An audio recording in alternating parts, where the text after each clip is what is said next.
ഇനി ഞാനിപ്പോ പറയാൻ പോകുന്ന കാര്യങ്ങൾ അത്ര ഇഷ്ടകരമായ കാര്യമല്ല ഞാൻ പറയാൻ പോകുന്നത്. അനിഷ്ടകരമായ നിങ്ങളെ സോപ്പിട്ട് നിങ്ങളങ്ങനെ വലിയത് എന്നൊക്കെ ഇങ്ങനെ പറഞ്ഞത് കൊണ്ട് വലിയ നിങ്ങൾക്ക് പോകുമ്പോ സന്തോഷം ഉണ്ടാവും എന്നല്ലാതെ അതിനെ കൊണ്ട് വലിയ കാര്യമൊന്നുമില്ല. പുതിയ കാലഘട്ടത്തിലെ രക്ഷകർത്തൃത്വം എന്ന് പറയുന്നത് ഒരു വെല്ലുവിളിയാണ്. ആ വെല്ലുവിളിക്ക് നിങ്ങൾ ആദ്യം സ്വയം സോർട്ട് ചെയ്യണം. സോർട്ട് ചെയ്യണം. SWOT 4 അക്ഷരങ്ങൾ. അതാണ് സോർട്ട്.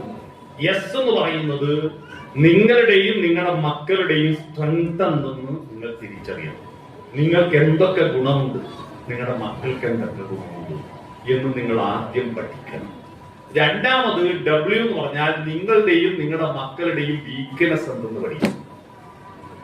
മൂന്നാമത്തത് നിങ്ങൾക്കും മക്കൾക്കും ലഭിക്കുന്ന ഈ സ്ട്രെങ്തിനെ ശക്തിപ്പെടുത്താനും വീക്ക്നെസ്സിനെ ഇല്ലാതാക്കാനും ലഭിക്കുന്ന ഓപ്പർച്യൂണിറ്റി എന്തെന്ന് തിരിച്ചറിയണം. എന്നാൽ ഇതൊന്നുമല്ലാതെ നമ്മളാൽ നേരെയാക്കാൻ പറ്റാത്ത ചില വെല്ലുവിളികൾ നമ്മുടെ ജീവിതത്തിലുണ്ടാവും. ത്രെട്ട് ഉണ്ടാവും, ഭീഷണികൾ ഉണ്ടാവും. ആ ചാലഞ്ച്, ആ വെല്ലുവിളികൾ, ആ ഭീഷണികൾ, അതിനെ നേരിടുവാനുള്ള കരുത്ത് നിങ്ങൾക്കും ഉണ്ടാവണം, നിങ്ങളുടെ മക്കൾക്കും ഉണ്ടാവണം. ഇത്തരത്തിൽ SWOT അനാലിസിസ് നടത്തിയിട്ട് മാത്രമേ നിങ്ങൾക്കൊരു നല്ല രക്ഷകർത്താവാകാൻ കഴിയൂ. നല്ല രക്ഷകർത്താവ് എന്ന് പറഞ്ഞത് നല്ല ഭക്ഷണം കൊടുക്കുന്നവനല്ല, നല്ല വസ്ത്രം കൊടുക്കുന്നവനല്ല, നല്ല സ്കൂളിൽ ചേർക്കുന്നവനല്ല, നല്ല ഫീസ് കൊടുക്കുന്നവനല്ല. നല്ല രക്ഷകർത്താവ് ഇതെല്ലാം ചെയ്തതുകൊണ്ടാവുന്നില്ല.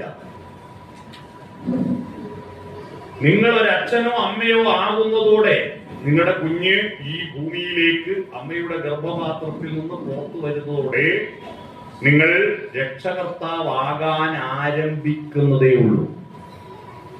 കുട്ടി വളർന്നു വരുമ്പോൾ അതിനാനുപാതികമായി നിങ്ങൾ വളരാതിരിക്കുന്നതിന്റെ പ്രശ്നങ്ങൾ, സംഘർഷങ്ങളാണ് നമ്മുടെ കുട്ടികൾ അനുഭവിക്കുന്ന 90% പ്രശ്നങ്ങൾ.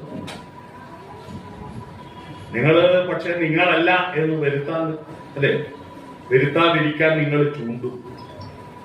സർക്കാരാണ് പ്രശ്നം, കരിക്കുലമാണ് പ്രശ്നം, ഇന്നത്തെ നാട്ടുകാരാണ് പ്രശ്നം, ചാനലാ പ്രശ്നം, മൊബൈൽ ഫോണാ പ്രശ്നം. എല്ലാം ഇങ്ങനെ ചൂണ്ടുക, നിങ്ങൾ തട്ടി അങ്ങോട്ടേക്ക് ഇട്ടുകൊടുക്കുക.